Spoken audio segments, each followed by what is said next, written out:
Catch Texas in Color every Wednesday morning at 11 a.m. And don't forget to subscribe to the channel.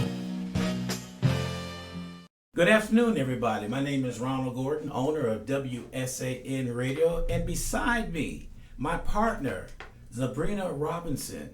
And we just want everybody to know that we got together to face the issues that have been facing Texas for over 29 years.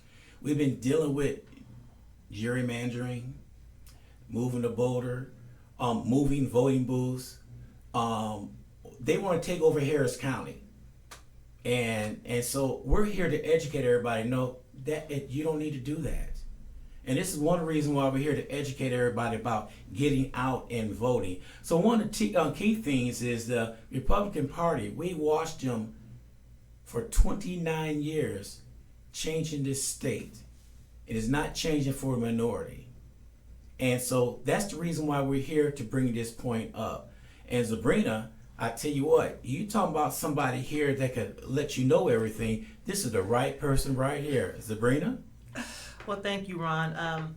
People have a misconception thinking that Texas is a red state, and in reality, we are a non-voting state because there is so much messaging as if there is no power in our vote. But you got to sit back and think, if there's no power in our vote, why have Texas went above and beyond to have one of the strictest voting laws in the nation if our vote don't count? So why does it matter? And let me tell you why it matters. Because your vote do matter. It changes things. And if the people will come out to vote, you will see a difference on our Texas government. Because we're not a Republican state, we're a non-voting state. And the reason why people aren't voting because they're not educated on what voting is and what their rights are as a voter. So we're here to try to inform people because we know knowledge is power. But in addition to that, it's only powerful if it is applied. So we are giving you the tools and the resources that is needed to make sure that funding and resources is coming to your areas that is due you from our federal government. So I'm so excited and I'm very pleased that you have decided to partner with the Texas Black Caucus and the Coalition of Black Democrats so we can inform our voters to get out to vote because they are attacking our health care. A lot of our areas have lost hospitals where funding was supposed to keep these entities open. I live in a county where my neighboring county, which is Red River County, is one of the poorest counties within the state, and they have no hospital. They have not planned on rebuilding a hospital. And if you're needing medical attention where you have to go to maybe an emergency care, I think something like that, you would have to travel an hour to my county to see a doctor, or you would have to travel an hour to Paris, Texas. That is crazy to me. What if you had a woman who was pregnant that needed some prenatal care? She had some type of emergency where she needed care immediately. How do they expect people to get there and they have to drive an hour? Or what if they don't have transportation? So it's very important to understand why we vote and our elected officials of who is holding these offices, what they're doing for the people that they're supposed to be representing. Yeah, and it's sad to say, they are messed with everything about voting, anywhere from ID requirements, limiting early voting. They want to take away Sunday early voting. That's on the ballot right there for them. Not on the ballot, but something that they want to do. And they make it harder for you to vote. They took away drop boxes, all that stuff. They made it easy. And the drop boxes they took away was in the minority community, forcing us to move to different locations to vote. And what they're trying to do is try and discourage us from voting. Absolutely. And we can't have that discouragement coming anymore. If that drop box is 10 miles away, 5 of y'all get together in one car and go vote and drop it off. So that's what they're trying to do. So we got to get together to make sure that this is not happening. We need to come out in droves and vote. In other words, I would like to see a landslide.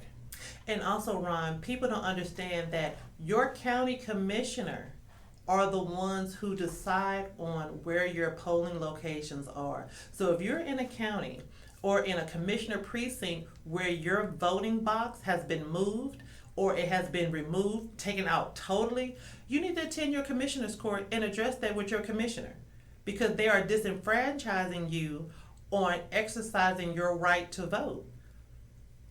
They don't look at what they're doing. Well, no, let me take that lie back. They know exactly what they're doing. They want to make it hard for you. They want you to be discouraged to say, well, shoot, this is too much. I'm finna go. I'm not finna vote. Because your non-vote is a vote on their behalf for them to do really what they want to do. But if you hold them accountable, to hold them to the fire on the decisions that they make, and we do that by exercising our right to vote. Yeah, and our governor has spent $4.4 million to make sure the school vouchers go in.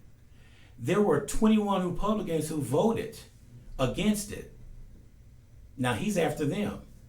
So is it party lines or what? But if you got to spend $4.4 million, where did he get the money from to spend that? That's probably your money that he's spending. And you know, it's funny you say that, Ron, because like for instance, during the pandemic, the federal government issued the pandemic unemployment payments where you were receiving extra money to kind of help you through this, unforeseen times, right? And that money was allocated to the states to be distributed throughout the counties. And they allowed the state to oversee these funds. That's supposed to have been allocated all the way to the month of September, but our governor decided to cut that money off sooner, 3 months sooner.